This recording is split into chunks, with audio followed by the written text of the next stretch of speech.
Some readings on the Moravian Church from the church's website, A Brief History of the Moravian Church.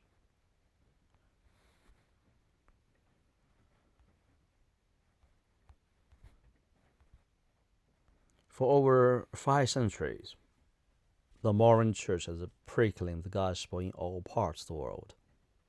Its influence has far exceeded its number, as it has cooperated with Christians on every continent and has been a visible part of the body of Christ, the Church.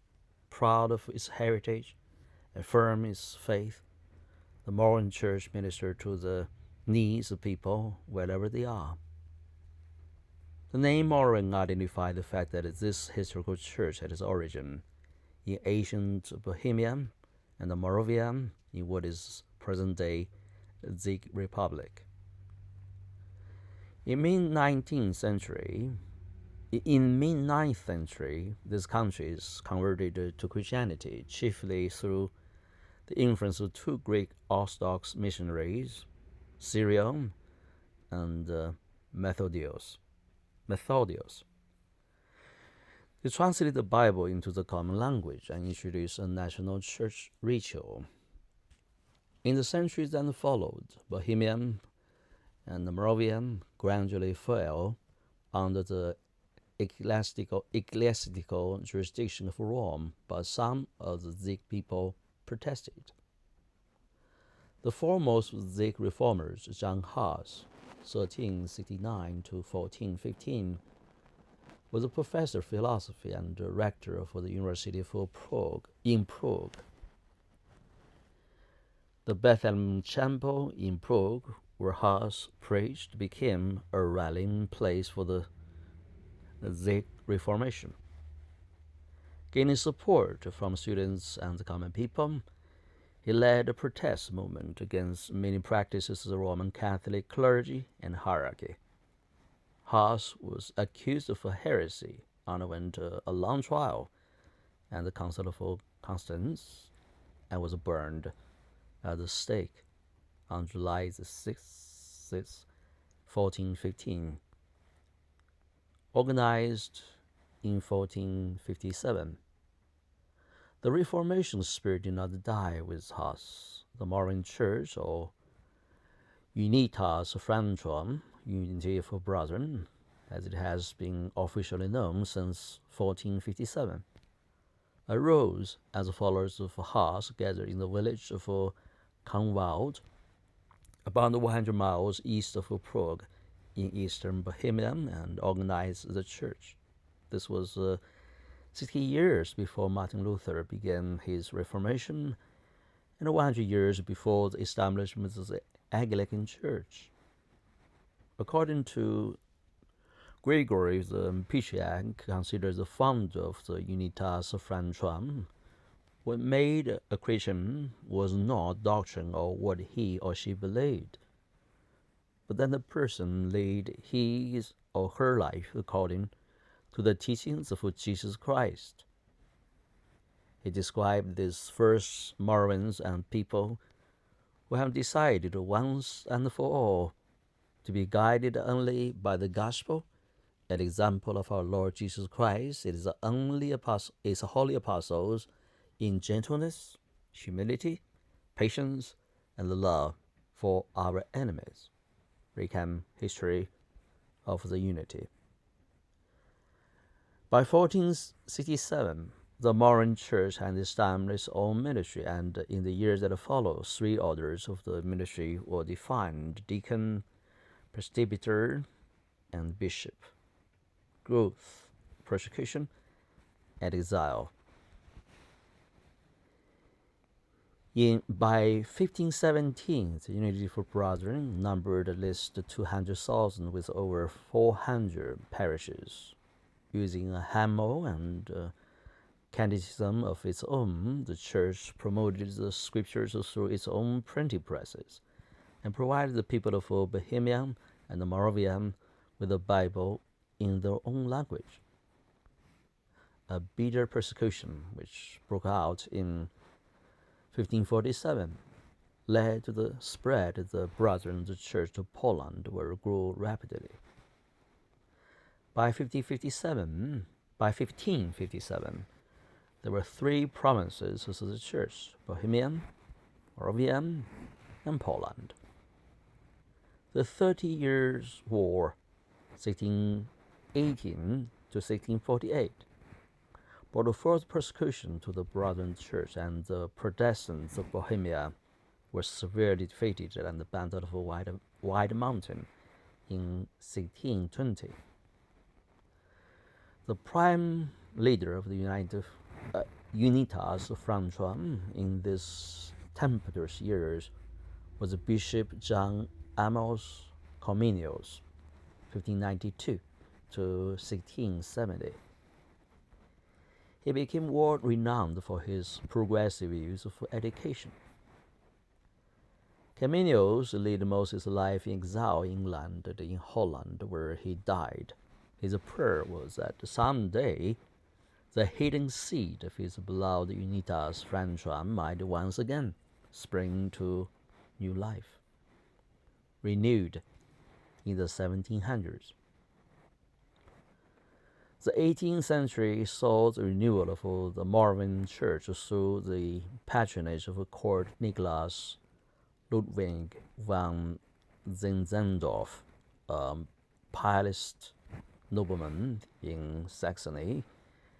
Some Moravian families fleeing persecution in Bohemia and Moravian found refuge on Zinzendorf's estate in 1722 and built the community for Herhart.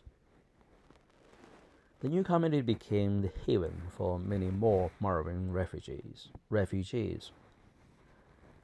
Count Zinzendorf encouraged them to keep the discipline of the Unitas Francois, and he gave them the vision to take the gospel to the far corners of the globe.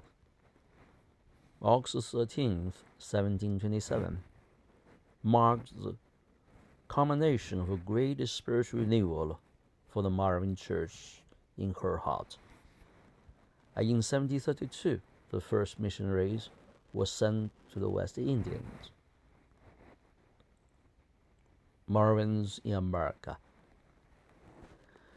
The Moravians first came to America during the colonial period. In 1735, they were part of the General Oglethorpe's philanthropic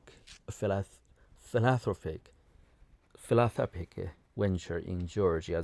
Their attempt to establish a community in Savannah did not succeed, but the deed had a profound impact on the young John Wesley, who had gone to Georgia during a personal spiritual crisis. Wesley was impressed that the Moravians remained calm during a storm that was panicking experienced sailors. He was amazed at the people who did not fear death. And back in London, he worshipped with the Moravians in the Fairlane Chapel. There, his heart was strangely warmed. After the failure of the Georgia mission, the Moravians were able to establish a permanent presence in Pennsylvania in 1741, settling on the estate of George Whitfield. Moravian settlers purchased 500 acres to establish a settlement for Bethlehem in 1741. Soon they bought the 5,000 acres for barony of Nazareth from Whitfield's manager, and the two communities from Bethlehem and Nazareth became closely linked in their agricultural and industrial economy. Other settlement congregations were established in Pennsylvania, New Jersey, and Maryland. They built the community for Bethlehem, Nazareth, Leeds, and Hope. They also established congregations in Philadelphia and on Staten Island in New York. All were considered frontier centers for the spread of the gospel, particularly in mission to the Native Americans. Bethlehem was the center of Moravian activity in colonial America. Bishop Augustus Spangenberg led a party to survey a 100,000-acre tract of land in North Carolina, which came to be known as Weichou after Austrian state of court Zinzendorf. The name later anglicized to Wichovia became the center for growth for the church in that region. Bethabara, Bethanium, and Salem. Now, Western Salem was the first Moravian settlements in North Carolina.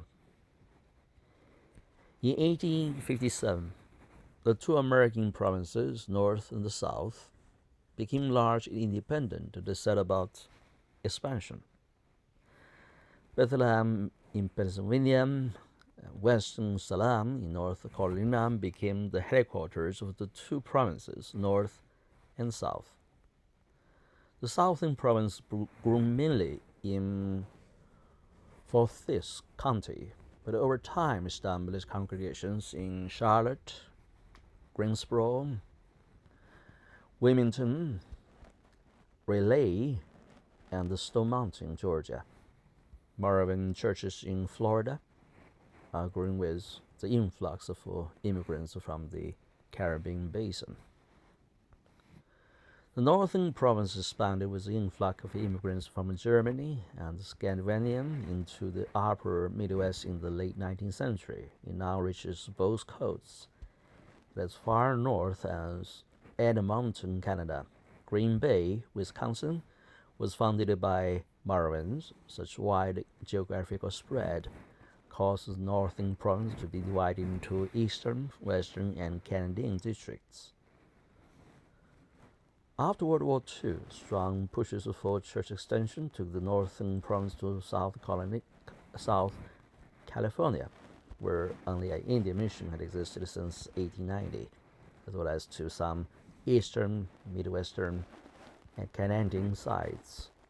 The southern province added numerous churches in the Western Salem area throughout North Carolina and extended its outreach to Florida and to Georgia. In North America, the Moravian Church has congregations in 16 states, District of Columbia, and in 2 provinces of Canada, a worldwide Christian church. Always ecumenically minded, the Moravians were among the first members of the National World Council of Churches. The church established a number of schools in America, the most important of which are Salem Academy and College, Moravian College and the Theological Seminary, and preparatory schools in Leeds and Bethlehem. In 1957, the worldwide Moravian Church was reorganized into more than a dozen semi-autonomous provinces that remain part of a single global church. Unity Synod is held every 7 years to decide matters that affect the whole Moravian Church. Today, there are more than 1 million members of the Moravian Church in the world. Most of them live in Eastern Africa. Other major Moravian centers are the Caribbean Basin, U.S. Virgin Islands, Antigua, Jamaica, Tobago, Suriname, Guyana, St. Kitts, and the Mosquito Coast of Honduras and Nicaragua. South Africa,